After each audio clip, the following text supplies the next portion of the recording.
If you're interested in communications, it will be the problem of feedback. Or if I may put it in theological terms, how does man follow the will of God if the will of man is perverse?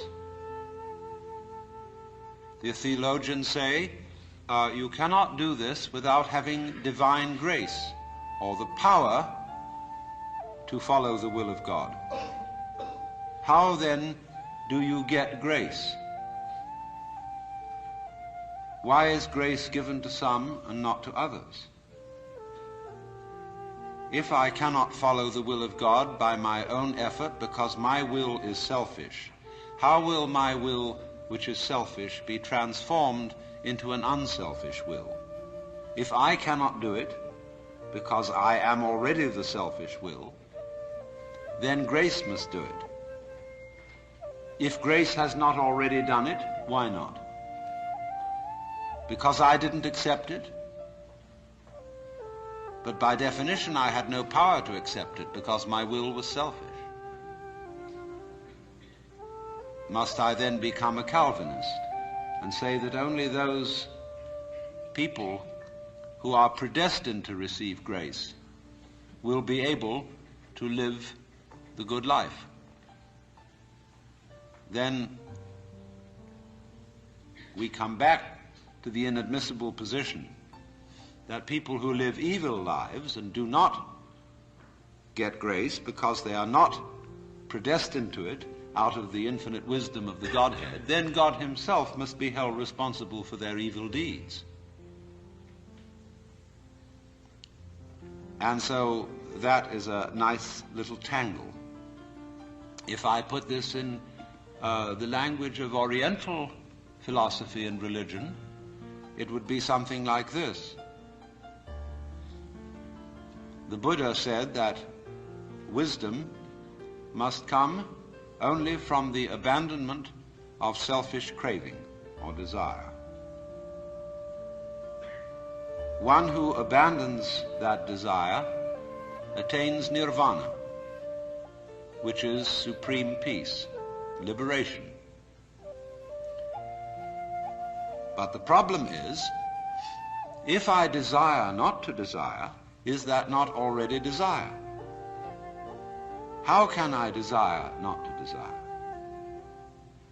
How can I surrender myself when myself is precisely an urge to hold on, to cling to life, to continue to survive? I can see rationally that by clinging to myself I may strangle myself.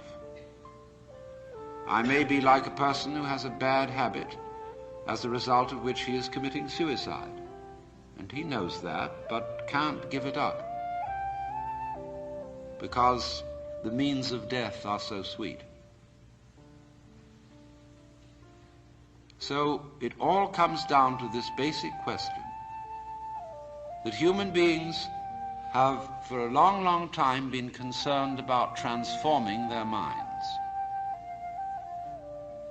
Is there any way in which one's mind can be transformed?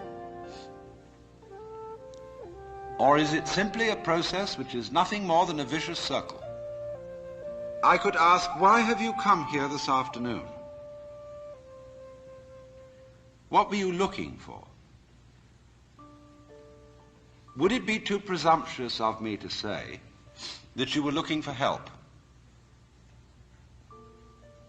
That you hoped you would hear somebody who had something to say that would be of help and relevance to you as members of a world which is running into the most intense difficulty.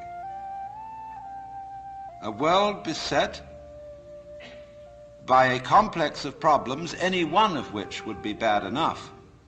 But when you add together all the great political, social, and ecological problems with which we are faced, they are appalling. And one naturally says the reason why we are in such a mess is not simply that we have wrong systems for doing things, whether they be technological, political, or religious, but we have the wrong people. The systems may be all right, but they are in the wrong hands because we are all, in various ways, self-seeking, lacking in wisdom, lacking in courage, afraid of death, afraid of pain,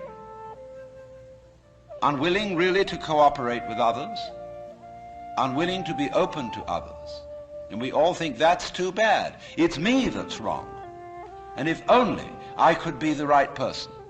Is this man going to tell me something that will help me to change myself so that I will be a more creative and cooperative member of the human race?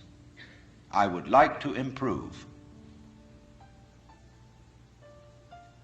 So in so many people's minds and from so many different angles, there is this urgent feeling that I must improve me.